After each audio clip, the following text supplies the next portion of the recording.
So, Kaylee, are you online? Yes, I am. How are you?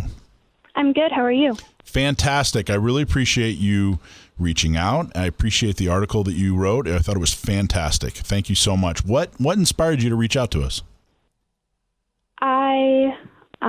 They had started a March for Our Lives, which is a pro-gun control movement in our city. And pretty much they're trying to make more gun control laws here in California. And I didn't think any of the laws that they wanted to make would help. And I talked to some kids at our school, and a lot of us were not happy with it.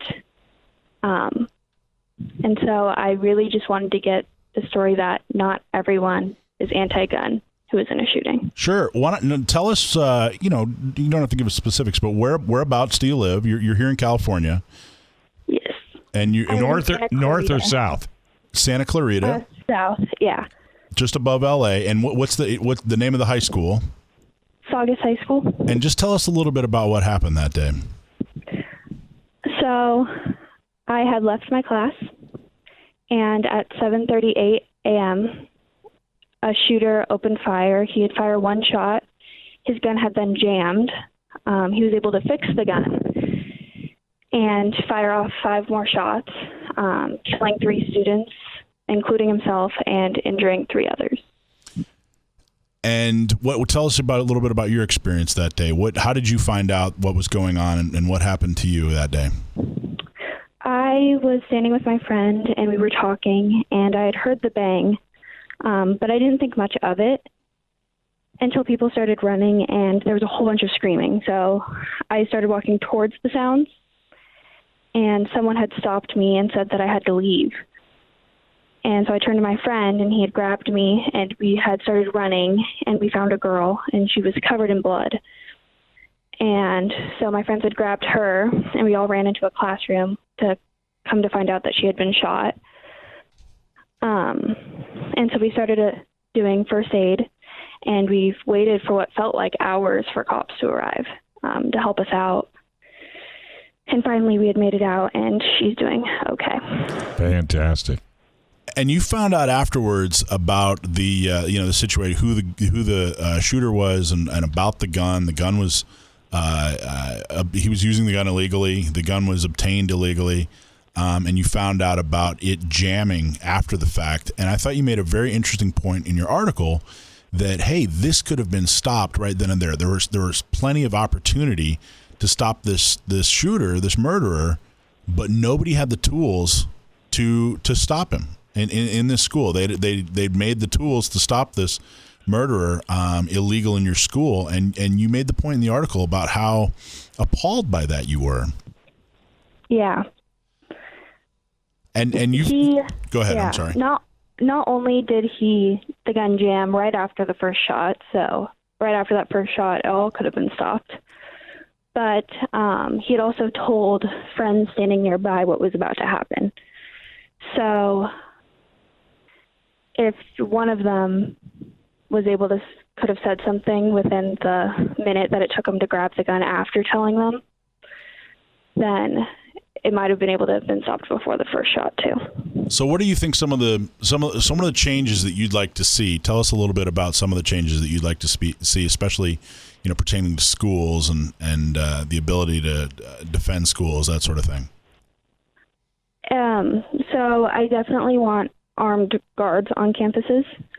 This whole defund the police movement is not my thing. I really, really, really want there to be armed guards, armed policemen on campus. We had one. We do not know where he was at the time, but he was not where he was supposed to be. And I also want teachers to be able to carry after going through the training that they need to have gone through. And that's a strong point. Now, you and some other friends in your school have stood up and talked about this. What's some of the reaction you've gotten when you started, talking to your friends and saying, "Hey, this is what I think should have happened," after some of the facts of the case came out there? What's some of the reaction that you've gotten? I got it on both ends of the spectrum. A lot of my friends were like, "Yeah, I absolutely agree." But there are some other people that go to our school who are completely anti-gun, blocked me, like didn't want to talk to me. I've gotten death threats for my views on the guns. So I do have a lot of people who agree with me, but I also have a lot of people who disagree with me and would like to see me dead, which is what they're preaching against. Wow. So. And these people won't talk to you, right? The ones that are against it, No. they won't even have a conversation. They just flat don't. Not at all. Yeah, it's typical. Yeah. And when you and I talked before, correct me if I'm wrong, but what you had said is that, you'd shot a gun once or twice growing up, but you were pretty, I'd say, I'd describe it as kind of, ambivalent when it came to gun ownership. It wasn't really on your radar. You weren't really for or against it. And this incident, being, trapped in this school and waiting for a good guy with a gun to show up, and for what seemed like hours, had a pretty big impact on you, and you now describe yourself as fairly pro Second Amendment, pro gun. Is that all accurate? Yes. And your parents have been super supportive. I know I talked to your dad about publishing the article, and they seem to be behind you. Have they been, fairly supportive with everything, or what was their reaction when you? I mean, this is a bold stance, Kaylee. This is something that I haven't really seen a lot of people make public. I know a lot of people who have this opinion. I've heard of a lot of students and teachers that have this opinion, but it's bold to stand up and say, hey, this is what I think. And I applaud you immensely for doing this. I think you're extremely brave and very intelligent, and I really appreciate what you're doing. But have you had a lot of support from your parents, or what are their thoughts on everything? My dad is happy that I'm pro-gun. He owns a lot of guns, and no one was willing to talk to me about it right after the shooting. They were all kind of waiting for me to bring it up.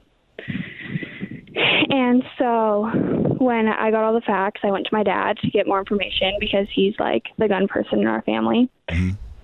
And I was like, this just doesn't seem right what they want to do.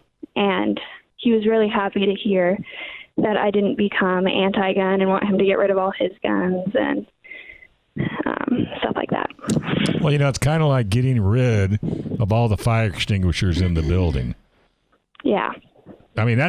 Really, when you mention having somebody armed, and I totally agree with teachers. If a teacher wants to carry and takes all the training necessary, I think a teacher should have that ability, personally. Yeah.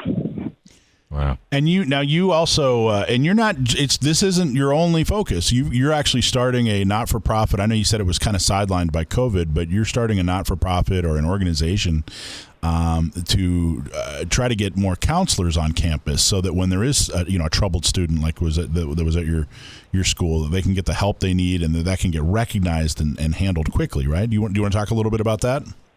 Yeah, so the one thing that all shootings have in common is mental illness. If you're having homicidal thoughts, you are not mentally okay, and help needs to be sought. And right now, our academic counselors are not fit to be handling mental health problems. In fact, it's more of we're going to do what we can to not be liable anymore, and then we're going to ship you off to your parents. Mm-hmm. And if your parents are the problem, which what they think is what happened with the shooter, that's not going to help very much. So I really want there to be trained counselors on campus. I want there to be mental health resources for people who need them. And worst case scenario, if no one needs it, at least it was tried. Well, you want to be proactive, not reactive, because once the shooting happens, what's the first thing they do? They bring in counselors. Well, yes. That's closing the barn door after the whole herd's left. And I can't believe you get so much, so many people going against that mindset. It's just mind-boggling. But I can't tell you how proud we are that you're standing tall, because I know this is not easy. I can hear it in your voice. But we've got your back, and if there's ever anything we can do from our side of it, we're here for you, and you just don't be deterred. This is happening for a reason, and I think you're the right person to do this. I really do. Thank you. Thank you, Kaylee. You did a wonderful job. Absolutely. Everybody listening, go to sdcgo.org/blog and read Kaylee's article and share it and talk about it. It's called Gun Control is Killing Our Kids. Kaylee is a senior in high school. She's going to graduate early this December, and this is not the last time you're going to hear from Kaylee. Absolutely. I guarantee you that. And we'll send you this interview, and you can put it on Facebook, share it with your friends, and it'll be on sdcgo.org as well. Kaylee, thank you. Thank you very much. All right. We're going to take a quick break. When we come back, we've got another special guest in the house. Boy, you got it tough. Without someone doing something about it, it's not going to get any better.